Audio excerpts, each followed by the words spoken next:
And I know you touched on a little bit, and I know this is all about TikTok, so we'll get to that, but you touched on open houses, pop buys, things like that.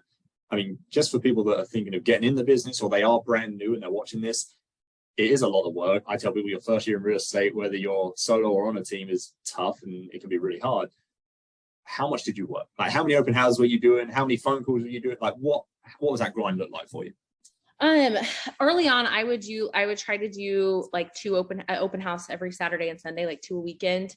Now I like almost never do an open house just because I feel like social media is my open house kind of. Mm-hmm. So yeah. And then like hours worked, I just never logged that or tracked it. I have a young child. So at the time now she's over 2, but like back then it's like a baby basically. So yes.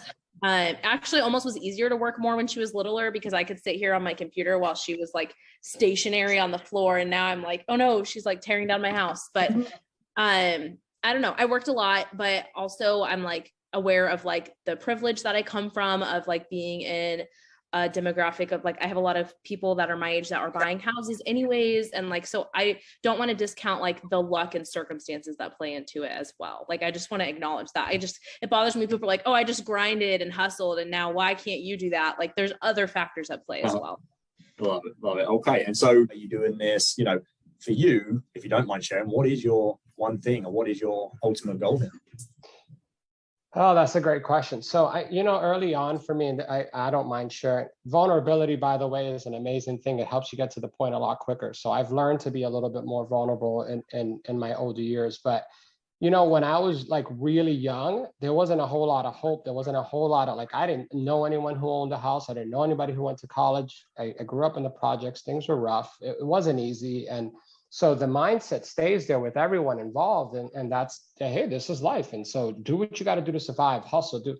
And I never really, it didn't bode well with me. I didn't accept that. I always wanted to leave a legacy. I always wanted to be a person that people can admire and respect. And I always wanted to make sure that I left the room better than I found it. And so my fire within me is to be a person that my wife and my kids can be proud of, and that I could, right now at this age, I'm getting a chance to talk to my nieces and nephews and guide them. And I've got a bunch of people that reach out to me, and I'm like, I am living my dream. So now I don't want to lose that. And I want to continue to, if I'm telling someone never stop growing, never stop pushing, never stop being a good person, well, I have to do the same myself. So I think that would be my why. Of course, family is number one, but that is truly my why, is to inspire and to show people that you could be a good person and be successful and do some badass shit in this life.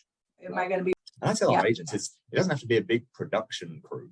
I mean, you doing it yourself, I feel like whenever I make a post or anything like that, I've always had more interaction when it's been organic, where you're in your car or you take a picture of something you see at an inspection or open house, way more than when I'm promoting a listing.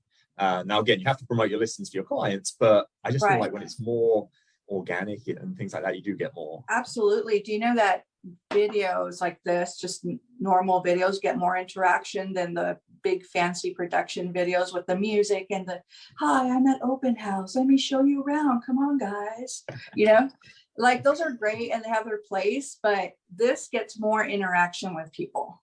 And it's like, hey, I relate to that person, she's funny, she makes mistakes, you know what I mean? Or God, I can't stand her, but I'm still watching her because I want to see the next time she messes up.